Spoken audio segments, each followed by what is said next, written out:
Hello everyone, welcome to join the webinar again. First of all, can everyone hear me? Yeah, Oh, okay, perfect. Thank you. So I'm going to share my screen now, and we're going to talk about something like this. I had this picture in the email I sent to you. It's a demo I want to show today. I did it started from a model STL file that's sent to me by a customer who is willing to share to let me share with everyone. So it's you see the white one and you see the spheres. The spheres are the colorful spheres are um the we call it graph. So it's a tool to visualize or characterize the pore space. The pore space are the space between all these white structures. And the left side is the multi ROI for the pore space. So I'm going to demonstrate this workflow today. We can close this. So I load the mesh from the STL file, which was designed by one of our customers by a CAD program. So he designed this structure. It's an implant for bones. So this is similar to trabecular bones. So they want the bone growth in these gaps in this pore space. So he wanted me to show him how big those pores, like the pore size distribution. Um, so that's what I do in Dragonfly. I imported the mesh, which you see here. So I got a new mesh object. This is very easy. So you just do import mesh. You select the STL file. It's nothing special. After this, you got a mesh here. There's no dataset, no images. So the first step is to create an ROI, a region of interest for this mesh internal. For example, this is the internal structure of this mesh. We don't see it very well in 2D. We don't tell very well if it's internal or external. From 3D, it's easier. It's much easier to see. But to convert a mesh to ROI, it's not that obvious because there's no menu say convert mesh to ROI.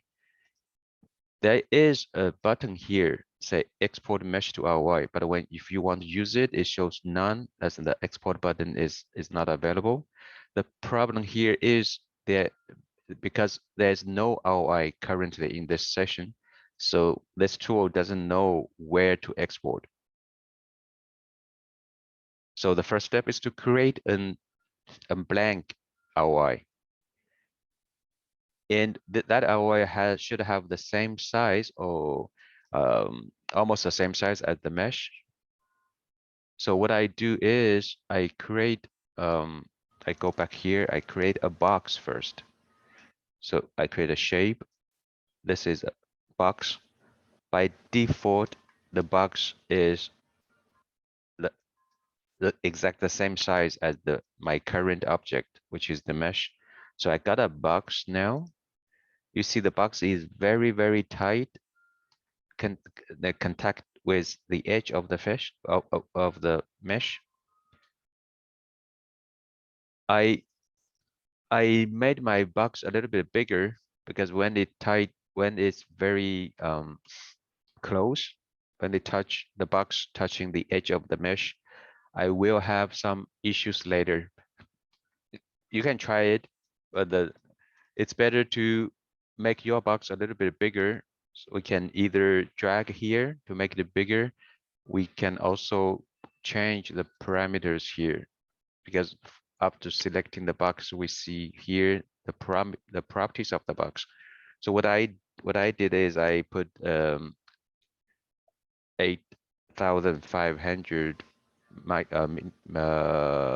oh yeah, it's a millimeter, so I should do this.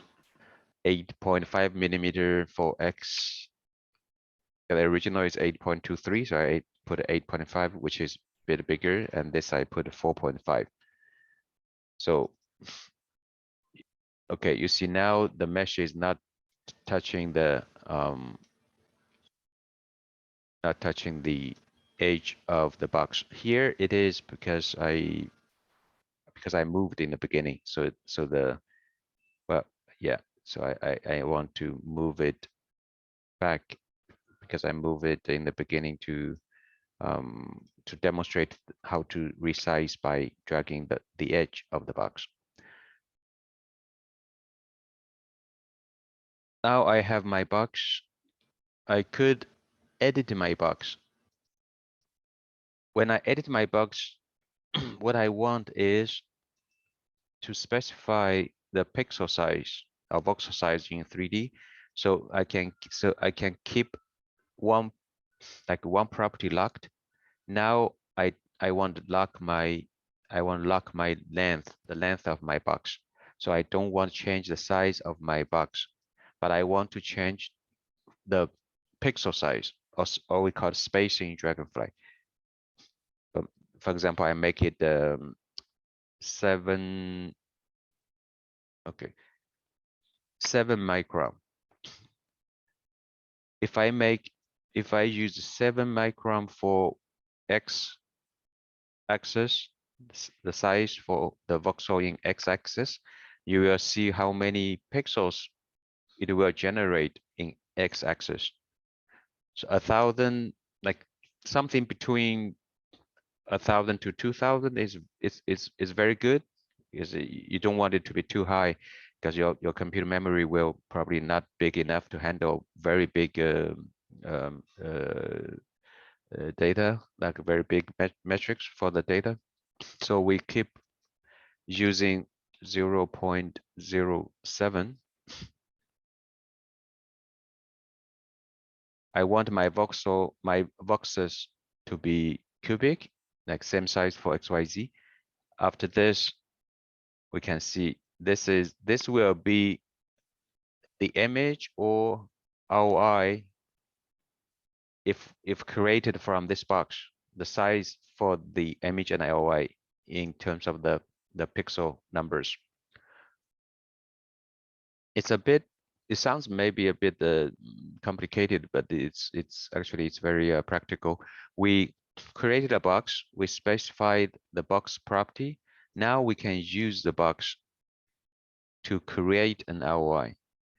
So we right click the box again, we say create a structured grid, because image, ROI, multi-ROI are all structured grid, which means they are based on the pixels or voxels. But the mesh is not, because mesh is based on the surface triangles. So we now use ROI because I want to create an ROI from this box. Now you see here spacing is fixed already, which it was the one we just input, like 7 microns. And it's a new ROI, so it's empty ROI. If you want, you can give it a name. I keep it the name be default, so I just apply. Now I got a new ROI, which is empty because I didn't do any labeling, so that's a labeled voxel is a 0. If I check the size, this is the clip box of the ROI. So if I turn it on, it's the same size as the box here. This is a visual box, and this is a clip box. Clip box is for every object. That's this visual box is like standalone object. You can resize a visual box, and also when you resize the clip box for the object, it will make some visual effect. Like for like the cropping. We can see that later if we want.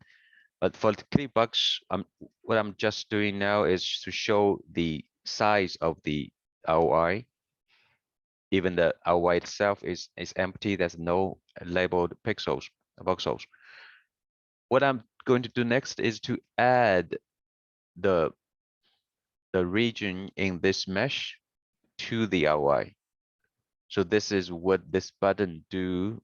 This button is export mesh to ROI. Now I have an ROI. I'm able to use it. So I choose my ROI. Then I do export.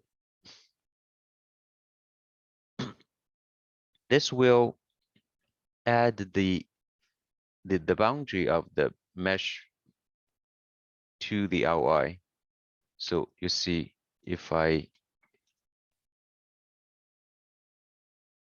you see the add all the boundary pixels to the ROI if you want to compare. But this is not exactly what I want. What I want is to fill them. So the next step is to fill the current ROI. I go to the ROI tool. Oh, I have to select the object first. Then my tool will be available. Here, fill inner areas, 3D. So I fill every 3D space. So everything here is filled. If it's internal, it's filled because this is a closed space. So I can fill it by this button. And this 3D, it fills only the closed space. Now, because it's from the STL, the mesh file, so it's a closed mesh. So everything inside is closed. I can fill everything and get my get this result. If you want, you can view. You can see the mesh too in 3D. You can see the ROI in 3D if you want.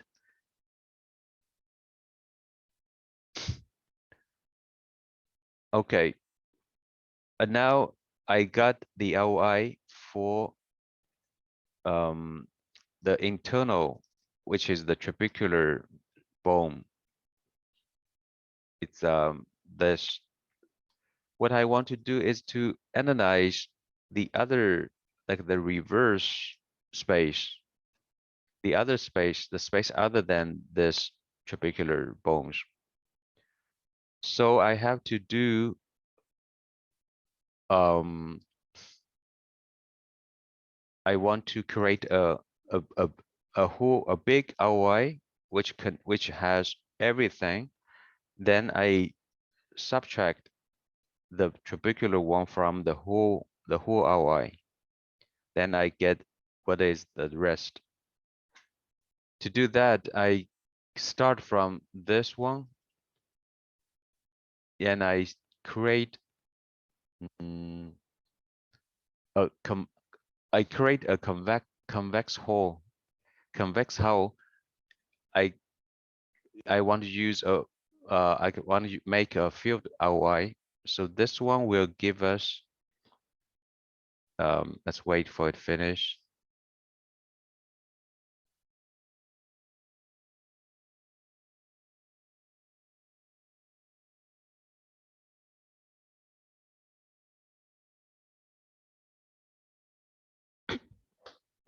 I saw the text message.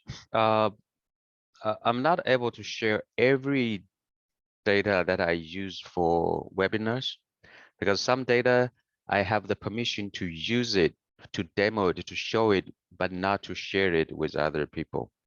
I need to ask the owner of this data if it's okay. If he says okay, I will share with you. If not, I'm sorry, I won't be able to share. So this purple one is the convex hull from this ROI, the green ROI. I don't know why it's not filled. What this is and maybe it's a bug or it's not correct because you see here what I did is to generate convex hull as a field ROI, but obviously it's not field. So I will investigate this issue with our colleagues to see why, but it looks like a bug. Maybe it's specific to something with this data. I don't know. So I want to try to fill this manually. I think it won't work. That if it doesn't fill this now, it means this is not closed. This purple ROI is a not closed ROI. It has it's somewhere it's broken, but I don't know why and where it's broken. I'm not sure if I can find it or no. It's it must be somewhere it's not continuous, it's not closed. It's like one pixel or 2 pixel are missing from the boundary for some reason. So it's not, if it's not closed, you will not be able to fill it. Okay, so now I'm going to dilate it. If it's 1 pixel missing, when I dilate, it will put that, it will close that gap. So put them, let me try it now. You see now it's much bigger. It should have closed all very tiny gaps. So now I'm going to do the fill again. Now you see I filled my ROI, this ROI. And because I dilated once, so now I want to erode once to make it smaller, to go back to the original boundary.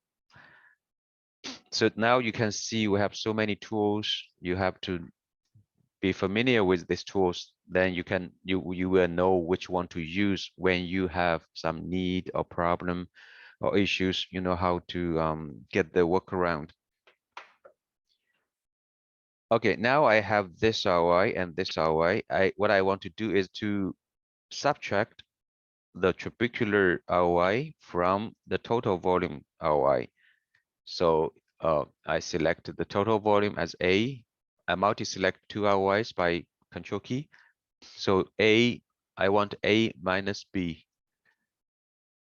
Now this one should be the poles now. So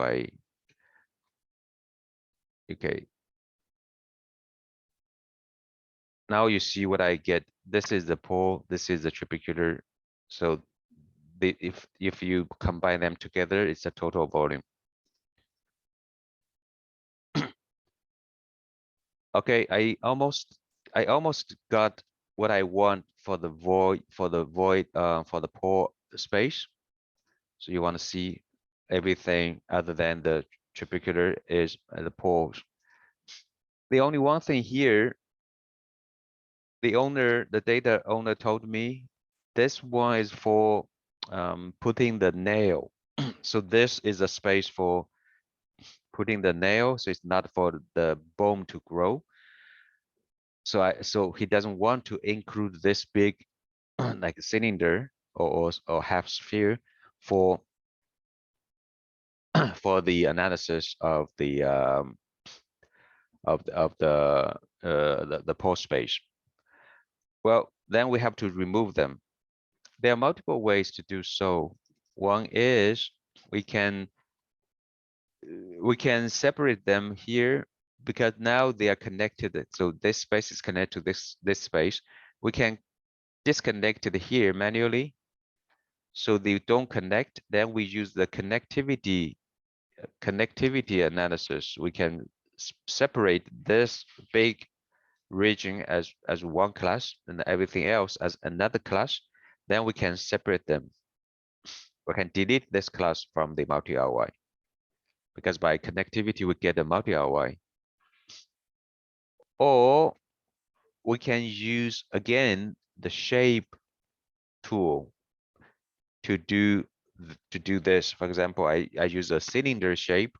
I move my shape to be close to the size of this cylinder. You see,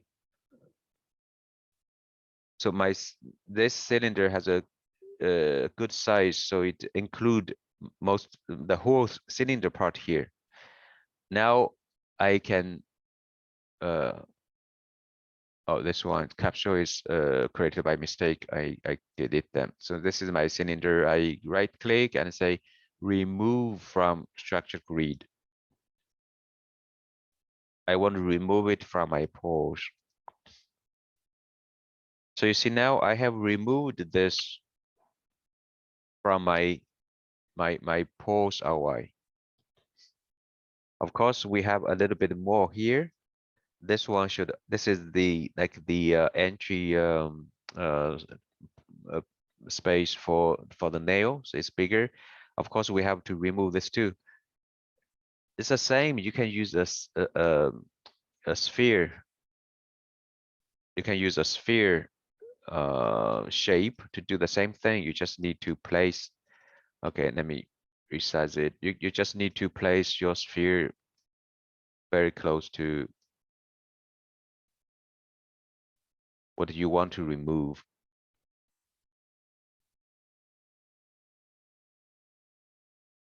And you better double check it, double check it in all three views.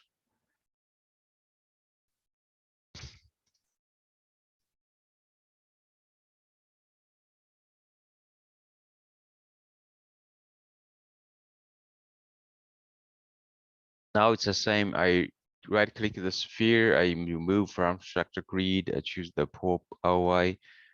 Now I have removed everything from the ROI I want to analyze.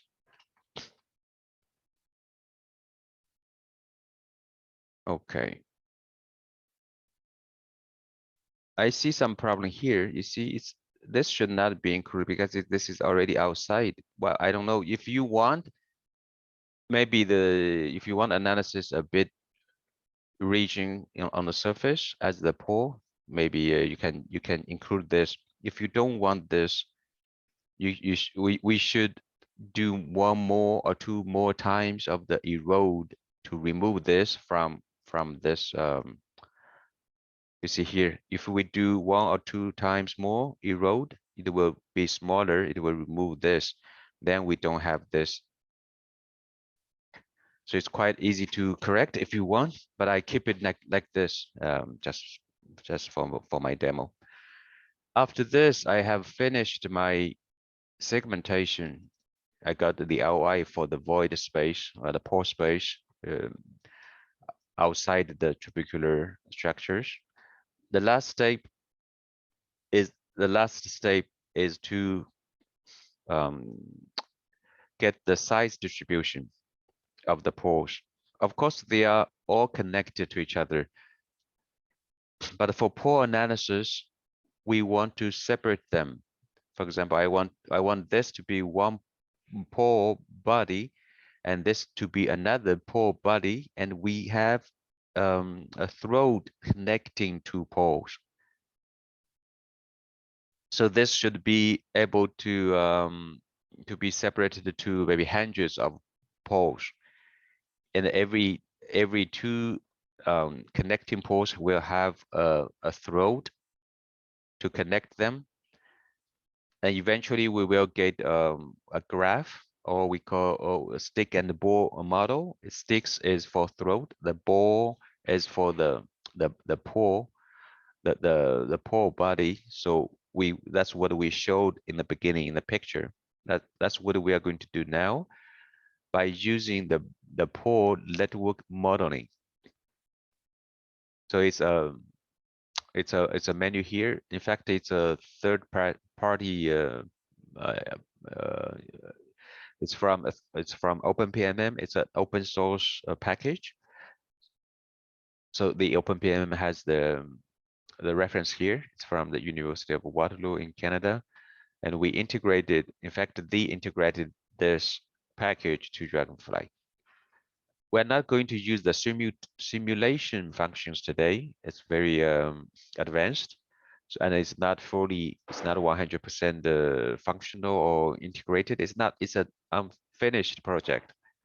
So for simulation, it's not finished. But for this part, it is finished, and it works very well. For this is to create a network of the pores. We can start from an image, or we can start from an ROI. For this, it's a segmented result. It's the ROI. So we want to use the pore, which is this one, the red ROI we see now. We use this pore ROI as the input. It says image, but it's not. It's not a real image. It's just like input, like the source, the input for this module, for this plugin to analyze. So we put a pause here, then we put index. 0 means everything unlabeled, 1 means everything labeled. So I want 1 because I want analyze everything labeled here. Everything labeled here is the poll. So I put 1 here. All this I keep it as default. Very often it works well. So I just do this button. This is create. It says create graph, but it also creates the multi ROI. So we do this button. We need a few minutes to finish the computation, and we will get the multi ROI and a graph after. When it's computing, does anyone have any questions?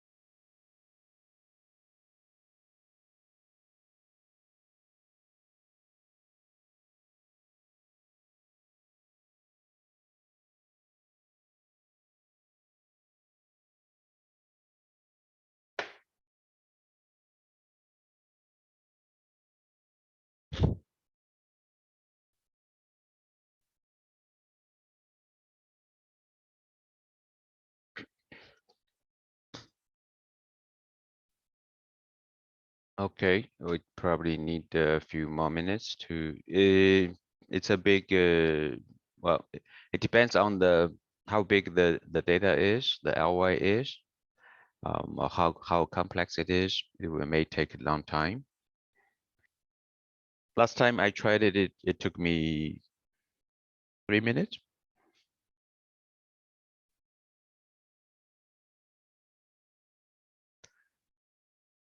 For those who join us for the first time, I just let you know the webinar session is 40 minutes in total. Normally, I will finish it in 30 minutes. Then we have a few minutes for discussion. But because I'm using my personal Zoom account, so it has a limit for 40 minutes. So if Zoom kicks us out when it reaches the 40-minute limit, we just finish. We don't come back anymore for this week. Then we can start a new. If we have not finished what we want to demo, we will talk about this in the next week webinar. Yeah, so I got a warning. We have 10 minutes to go.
Hi, I have one question Mm. about the algorithm being used for this Pore network modeling. I think it's a maximum ball algorithms. Is there any other algorithm that Dragonfly support?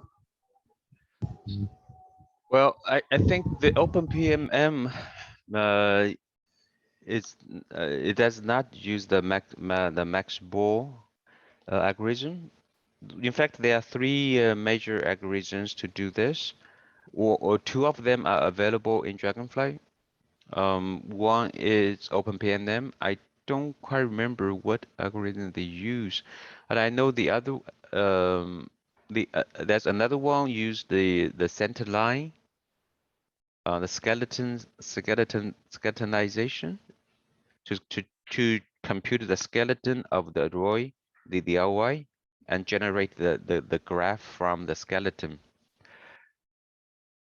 The maximum ball algorithm is not available in Dragonfly now. Okay, thank you. You're welcome. I can send if yeah, the OpenPNM has a good reference. I can also Yes. share a review paper. It reviews all those algorithms. Okay, that will be great. Okay.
It's taking more time than yesterday. I don't know why.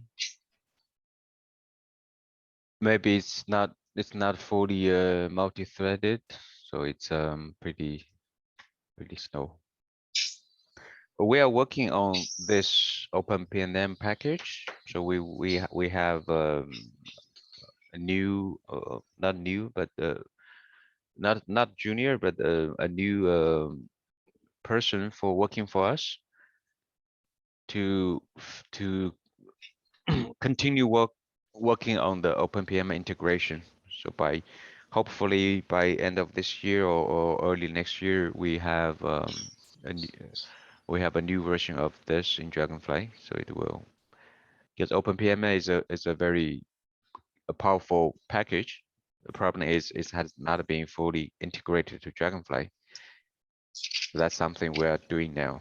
Our development team is doing now.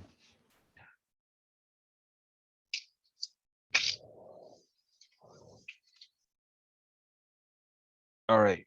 Well, I don't know how it doesn't show progress bar. I don't know how much time it will take. Of course, it would be nice if if we have that information. So after that, uh, I could. This is actually a demo I did for a customer in China. I did a report for him.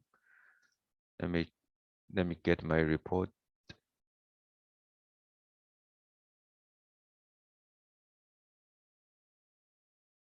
Well, it's in Chinese, but you see the pictures. So this explains the workflow.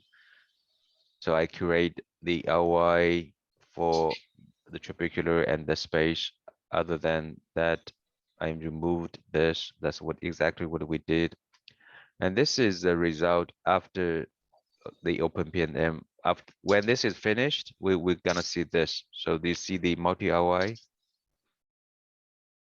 The colors are, here are from the multi ROI. You see, this is one pore body, this is another pore body, and then they will be connected by a throat. So in this, in the by the OpenPNM, we could get this. This is a graph, or we also call it the stick and ball model. So you see, this is a big, this is a big pole, and they have like maybe tens of sticks. Means it's connected to tens of other poles. And also you can specify the colors for here, the color of the edge, is the throat, the length of the throat, and this is the color of the ball, the pore space, the pore body. That's the diameter of the pore. So how big the color means how big the pores are. Like, and we can also use the size to show the size of the sphere in this view. So we can either use either the color of the sphere or the size of the sphere to indicate the diameter of the sphere of the pole. And this is the equivalent diameter distribution. It's pole size distribution. You can get the information here. And this is the one we got at for the demo for the email. Let me see if it's finished. Oh, still running. I'm sorry, I don't know why. But that's basically what we do for this demo. And it's not very like straightforward to adjust the graph, like how to change the visual effect of the graph, the color of the spheres, color of the edges, and or the size of the edges or size of the sphere, the balls. You need some time to practice, but everything is in Dragonfly. When it's finished, you get a graph here, and under, if you selected that graph object, you have all the options here. So I encourage you to use them, because we have less than 1 minute for today. So I encourage you to practice, to use the graph tools. If you work with polls, if you don't work with polls, for sure, maybe it's not the one you want to try.